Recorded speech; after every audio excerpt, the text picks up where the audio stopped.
On August 23, 1914, after a full day of intense combat, hundreds of German soldiers advanced from all directions to surround a wounded, bleeding soldier. He wielded a bullet-riddled machine gun, being the last man of the British Expeditionary Force's rear guard.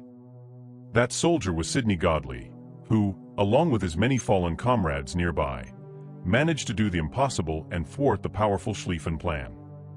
This is the story of the Battle of Mons. But how did the British end up in Belgium in the summer of 1914?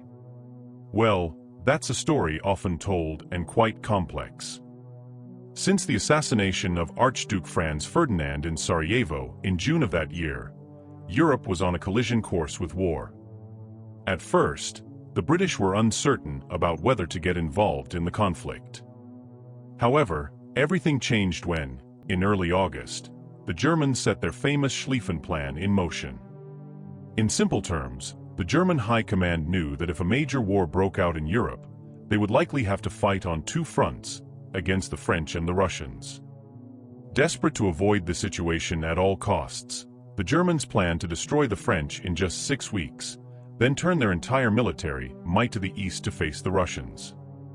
This plan involved attacking the French from both the east and the north, including neutral Belgium. As Britain had guaranteed Belgian neutrality, when the German attack occurred, it was obligated to enter the fray. That's why, in early August, a small but highly professional army, known as the British Expeditionary Force, crossed the English Channel to begin the battle. The action was at its peak. Sidney Godley, even severely wounded, did not give up. His machine gun spat out bullets non-stop, creating a moment of high tension on the battlefield. Every second, the situation became more desperate. The Germans were closing in, but Godley continued to fight with fierce determination. Suspense hung in the air, with every move of his being crucial to the outcome of the battle. Thus, this is the narrative of the last man of the British rear guard, who with courage and resilience, helped change the course of events in the Battle of Mons. And remember, for more thrilling war stories like this, don't forget to like and subscribe to General Jack's channel. The initial British force was extremely small, consisting of only 100,000 men, and was under the command of Field Marshal Sir John French. It was divided into two main corps, the first led by General Sir Douglas Haig and the second under the command of General Horace Lockwood Smith-Dorrien. The most intense fighting of the approaching battle was yet to come, and our focus here will be on the men of the 3rd Infantry Division of the 2nd Corps, especially on two battalions that would face the greatest dangers. First, we have the 4th Battalion of the Middlesex Regiment, a pre-war regular battalion formed mainly in the London area. They were affectionately known as the Die Hards, a name that dates back to a famous episode in the Peninsular War, where the severely wounded commander of the 57th Regiment shouted Die Hard, 57th, Die Hard, as his men advanced into battle. This reputation for resilience and courage would be reaffirmed during the Great War. In the 9th Brigade of the same division, we find the riflemen of the 4th Battalion Royal Fusiliers, another unit based in London with a formidable reputation. Among their ranks, in 1914, was Lieutenant Maurice Dease, a 24-year-old professional soldier from a wealthy family in County Westmeath, Ireland. Dease had joined the army in 1909 and, at the outbreak of the war, commanded the machine gun section of the Royal Fusiliers. Under Dease's command was soldier Sidney Godley. Born in Sussex and raised in London, Godley had worked as a blacksmith before joining the army in 1910. Although not technically the most proficient soldier, he made up for it with sheer determination. Godley celebrated his 25th birthday just 3 days after arriving in France. Suspense hung in the air as these well-trained men, part of the most prepared infantry force in the world according to most estimates, prepared to face the enemy. The British Army of 1914 was the only fully professional army in Europe, and this professionalism would be tested in the harsh battles that lay ahead. Tension mounted as the battle drew near. Sir John French, Douglas Haig, and Horace Smith-Dorrien knew that the British Expeditionary Force was about to face a trial by fire. On the front lines, soldiers like Sidney Godley and Maurice Deese were ready to fight bravely. The battlefield was about to become a scene of heroism and sacrifice, where every decision and action could mean the difference between life and death. With action around every corner and suspense at every turn, the story of these courageous men unfolded under the relentless pressure of war. They were the final line of defense, the last hope against a determined enemy, and they were willing to give their all to protect their country and their comrades. In 1914, other nations with military conscription boasted of their marksmanship, field skills, and combat resilience.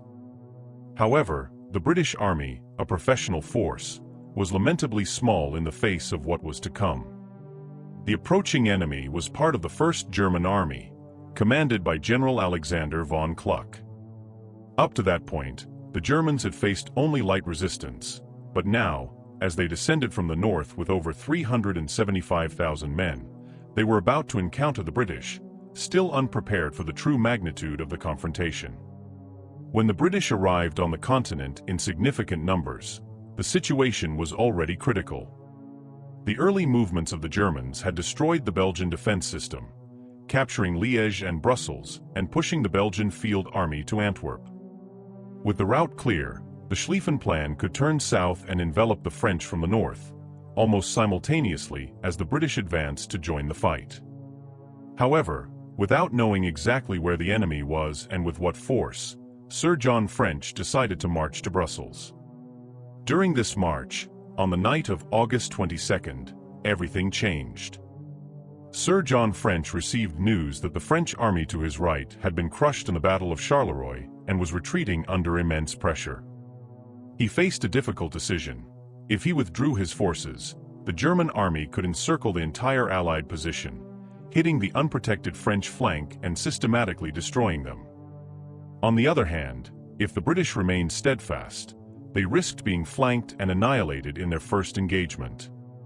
The only viable option was to strike a controlling blow at the enemy, holding the position long enough to allow the French to withdraw, but not so long as to be surrounded. It was an extremely risky task, but Sir John decided to face the danger and hold the line near the small town of Mons for 24 hours. Let's take a closer look at the area he chose to defend. Mons was situated along a 16-kilometer stretch that ran from west to east, with the Mons-Condé Canal, an industrial waterway serving the region's coal mining industry, anchoring the defenses to the south. Sir John planned to strategically position his forces along the front, using the 18 bridges over the canal as key points to contain the enemy's advance. The action unfolded with increasing suspense. British troops, aware of the imminent danger, prepared for a fierce encounter. The Germans, in great numbers, advanced relentlessly. Tension mounted with each moment, and the courage of the British soldiers would be tested to the limit. The battle that ensued at Mons would be a testament to the bravery and sacrifice of these men. Every decision made, every move executed, was crucial to the outcome of the war. The small British force was determined to resist against the odds, standing firm in defense of Mons and buying precious time for their French allies. With action on every corner and suspense at every turn, the story of these brave soldiers unfolded, showing the world the true face of war and the indomitable determination of those who fought for their country. As they crossed the canal, they aimed to destroy all bridges, but in the rush to prepare, they couldn't find enough explosives. As a result, several key crossing points remained a significant risk.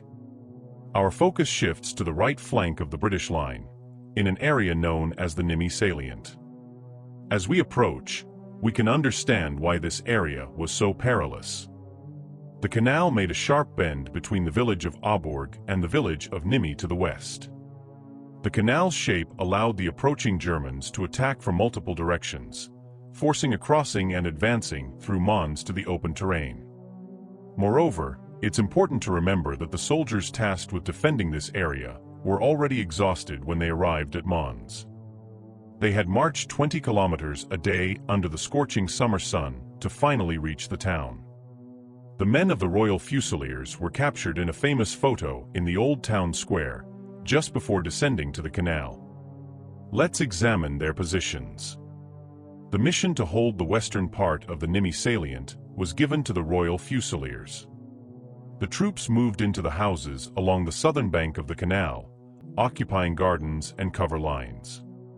They breached walls and buildings, creating direct lines of sight over the canal. The main point of danger was the Nimi railway bridge. As a heavy freight passage allowing the crossing of artillery, the bridge was crucial for the Germans and much easier to cross than the 60-foot wide canal, which is half the width of today. Thus, the Fusiliers positioned their only two Vickers Maxim machine guns on each side of the bridge to defend its approaches. Tension was in the air, and the expectation of imminent confrontation heightened the soldiers' adrenaline. Every move was crucial, and the preparation of defenses was done hastily and precisely. The Germans approached, and suspense grew with each passing minute as the defenders geared up for a fierce battle. The stage was set for a decisive showdown. The Nimi railway bridge became a critical point where the fate of the British defense would hang in the balance. The soldiers, despite extreme fatigue, were determined to hold the position at all costs. Action was about to explode, and suspense enveloped every moment as the Germans advanced. With clear lines of sight and the machine guns ready, the British awaited the first sign of attack. The silence before the battle was almost deafening. The unfolding of events would be swift and brutal, and the soldiers' courage would be tested in ways they had never imagined. This was the reality in the Nimi salient, a constant danger point where every decision, every shot, and every move could mean the difference between life and death. The battle was about to begin, and the men were ready to face the enemy with all they had. Among the defenders were Lieutenant Dease and Sidney Godley, who quickly erected a barricade of sandbags to provide some protection against enemy fire. A little further down the canal, there was an antiquated swing bridge that also concerned the defenders. One of their first actions was to close the bridge to block any attempt to cross in that direction. Holding the right side of the Nimi salient, with their defenses anchored around the railway station in the village of Aubourg, were the men of the 4th Battalion of the Middlesex Regiment. They too faced a precarious position, needing to defend another bridge, and having a largely exposed right flank, defended only by a thin line of infantry on the edge of the forest. A key point in this sector was the railway station building itself, where the battalion's best marksman was positioned on the roof. In the early hours of August 23rd, under fog and light rain, the defenders were at their posts, keenly watching the canal for signs of the enemy. To their surprise, the Germans had little idea of the British presence ahead. As they began to advance around 8 a.m., they were spotted by the British, lurking from the retaining walls, house windows, and the roof of the Aubourg station. The Die Hards held their fire as the enemy approached. Corporal Alfred Vivian, age 23, recalled the following moments: a solid mass of German soldiers advancing through the woods, in concentrated formation. It was an impressive sight. They were ordered to hold fire until the enemy was just 50 meters from the canal bank. Then came the order to fire. The gray field of the German soldiers was torn apart by a hail of bullets. There were no troops on earth that could withstand the deadly onslaught. The Germans were utterly decimated and forced to retreat to their starting point. The action was intense, and the battle was just beginning. Every British soldier knew they were facing an overwhelming force, but the determination to resist and protect their positions was palpable. Meanwhile, in the midst of the action, Dease and Godley continued to hold the barricade, keeping the enemy at bay. The tension in the air was almost unbearable, with each second feeling like an eternity. The Germans regrouped and launched fresh attacks, but the British were ready, responding to each move with courage and precision. The battle for the Nimi salient was not just a fight for territory. It was a testament to determination and resilience. With each repelled attack, the defenders gained precious time, but the fight was far from over. With action in every corner and suspense in every moment, The story of these soldiers unfolded in an epic battle that would show the world the true face of war and the courage of those who fought for their country. The impact of that first ferocious attack would not last long. Quickly, the Germans regrouped and resumed their advance, this time with more caution and under the cover of intense machine gun fire from the other side of the canal. Over the next hour, the Germans advanced repeatedly, being repelled with heavy losses, but also inflicting serious damage to the defenders. By around 10 a.m., the German artillery had reached beyond the forest to the north, adding the roar and whine of 77mm shells to the explosions hitting the occupied buildings, further diminishing the number of defenders. Despite the increasingly intense fire, the men of the Middlesex Regiment maintained the defense, repelling every attempt to cross the canal and advance through Aubourg. However, the situation changed around noon. More German troops, working east of Aubourg, found an unopposed passage across the canal. They passed in tens, then hundreds, and eventually thousands, flanking the defenders. By 12:30 p.m., the situation in Aubourg was desperate. Attacked from the front and the flank, it was clear that the defense could not hold out much longer. Abandoning these positions would allow the Germans to attack the bridge and destroy the defenders. Delaying action was necessary. The exact sequence of events that followed is unclear, but we know that at least one man, positioned on the station roof, volunteered to stay behind and cover the retreat of his comrades. With his precise aim and stubborn resistance, he managed to keep the Germans at bay for a few crucial minutes, allowing his comrades to withdraw. Eventually, the last resistance was crushed when a barrage of artillery destroyed the station building. The lone marksman fought to the end, his sacrifice buying vital time for the others to retreat. The action was frenetic, and every second was a battle against imminent annihilation. The intensity of the fight, the courage of the defenders, and the suspense of every moment formed a dramatic tableau of desperate resistance. The stage was set for an epic battle, and every soldier knew that the fate of the defense line depended on their determination to resist to the last man. Today, the site of that building and the story of the unknown soldier, who gave his life there in August 1914, are commemorated by a plaque erected by the local population. This memorial serves to recall the events of that fateful day. As the middle section left Aubourg, taking actions to prevent the British flank from being surrounded, another intense battle was unfolding 3 kilometers away, in Nîmes. The first German soldiers appeared on the other side of the canal in Nîmes around 10:30 a.m., a little later than in Aubourg. The sounds of battle made it clear to the defenders what was coming. At the southern end of the Nîmes railway bridge, Lieutenant Dease prepared his men. The 2 machine guns were well positioned, with ample fields of fire, but also very exposed. On both sides of him, the riflemen were ready, awaiting the arrival of the enemy. Shortly before 11 a.m., the battle began. This time, there was no surprise. Machine gun and artillery fire swept the defense positions as the first advance was made on the bridge.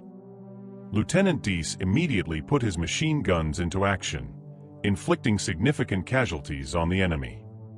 The first attack failed, leaving a scattering of soldiers at the bridge's end. With their positions now clear, the Germans launched an intense barrage of fire on the British. Over the next 90 minutes, a fierce struggle unfolded. Both sides suffered heavy losses, but the British machine guns were still in action, and the riflemen continued to fire along the canal. The enemy failed to advance. The battle, which seemed evenly matched, began to tilt in favor of the Germans when one of the 2 machine guns on the bridge was hit by a hail of bullets, leaving its crew dead or wounded and putting it out of action. This significantly reduced the British defense capability. Lieutenant Dease and his men continued to fight bravely, but the German pressure was mounting. The situation was growing increasingly desperate, and suspense filled the air. Every shot, every movement, was crucial. The defenders knew they were facing a determined enemy, but could not afford to give in. The Battle of Nîmes became a symbol of resistance, where every second counted, and every soldier knew that the fate of their comrades depended on their courage and determination. The riflemen were in a precarious situation, low on ammunition and with more enemies emerging on the other side of the canal. There was no sign of the middle section to their right. The tension was palpable, and it was clear they wouldn't hold out for long. It was time for one last stand to save what remained of the battalion. That's when Dease and Godley stepped forward as volunteers to cover the retreat. Meanwhile, a few hundred meters further down the canal, the Germans were preparing for another assault. Unable to cross there due to the drawbridge being closed, a brave man, Oskar Nair, plunged into the canal under enemy fire. Swimming to the other side, he managed to rotate the bridge, jamming it in place, before being fatally shot. With a new route secured across the canal, the last men managed to escape to the south. Dease, limping and bleeding from a leg wound, positioned himself behind the last remaining machine gun, with Godley by his side. The Germans now only had one target in sight, and intense fire was poured upon them from all directions. Despite being wounded several times, Dease kept firing until he fell dead over his gun. Godley took over, keeping the Germans at bay for a few more minutes. Injured in the head and with little ammunition, he fought until the very last moment, defying the attackers. In a final act of defiance, Godley removed the firing pins from his gun before collapsing from exhaustion. His bravery, and that of so many other men whose names have been forgotten by time, allowed the riflemen to survive to fight another day. In the hours that followed, the exhausted but determined men of the British Expeditionary Force made a retreat through the town of Mons, eventually breaking free from the enemy. This retreat would go down in history as the Great Retreat, a testament to the courage and determination of British soldiers in the face of adversity. Today, the Battle of M has come to an end. For those exploring this historic World War I battlefield, there are many exciting points of interest to discover. Beneath the railway bridge in Nîmes, a plaque commemorates the heroism of Dease and soldier Godley, the first to receive the Victoria Cross in the Great War. Sadly, they did not live to witness such an honor, as they succumbed to their injuries just meters beyond that plaque. However, surprisingly, months after the conflict, it was discovered that soldier Godley did not perish on that day at Nîmes Bridge. He was taken prisoner and, thanks to German doctors, was brought back from the brink of death. He remained in captivity until November 1918, when he finally returned home to receive his Victoria Cross from the King at Buckingham Palace in February. The story of Sid Godley came to a close in June 1957, at the age of 67. Yet perhaps the most poignant place to visit on this battlefield is the Senoria Military Cemetery, not far from Mons. This unique site is the final resting place of many British and German soldiers who fought and fell here in August 1914. Among them is Oskar Nair, a former gardener from Schleswig-Holstein, whose courage became legendary among his comrades on the canal banks on that fateful day. Another is Maurice de, whose own heroism on this battlefield is revered to this day. In a strange twist of fate, he is buried directly behind the first recipient of the Victoria Cross of World War I, George Leonard Price, who perished at 10:55 a.m. on November 11, 1918. He was the last Commonwealth soldier to fall on the Western Front, marking the sad end of a bloody era. As visitors wander through the rows of graves, they can feel the magnitude of the sacrifice made by so many young souls. Each tombstone tells a story of courage, loss, and service to the nation. Among the white marbles and wooden crosses, memories of the past echo as a solemn reminder of the brutality of war. As birds soar over the cemetery, the city bells ring in the distance, echoing feelings of mourning and respect. It's a place of silent reflection, where one can contemplate the true cost of freedom. But Senoria Cemetery is not just a place of sadness and pain. It's also a symbol of hope and unity. Here, soldiers from rival nations rest side by side, united in death as they never were in life. It's a powerful testament to the frailty of humanity and the urgent need for peace. As the sun sets over the tombstones, visitors bid farewell with a sense of reverence and gratitude. For though these men have long departed, their legacy endures, reminding us of the importance of striving for a world where their sacrifice was not in vain. And so, Sonoria Cemetery stands as a living monument to the courage and memory of those who gave everything for a cause greater than themselves. And as long as there are people willing to honor their legacy, their light will continue to shine, illuminating the path to a future of peace and reconciliation. And so, as we leave Sonoria Cemetery, we carry with us not only the memory of those who have passed, but also a renewed commitment to peace and understanding. May the stories of these heroes inspire us to build a better world, where dialogue replaces violence and cooperation overcomes conflict. If you enjoyed this moving account and want to follow more tales of war and courage, don't forget to give this video a like and subscribe to General Jack's channel. That way, you won't miss any fascinating stories he shares with us. Together, we can learn from the past and work towards a future of peace and prosperity for all.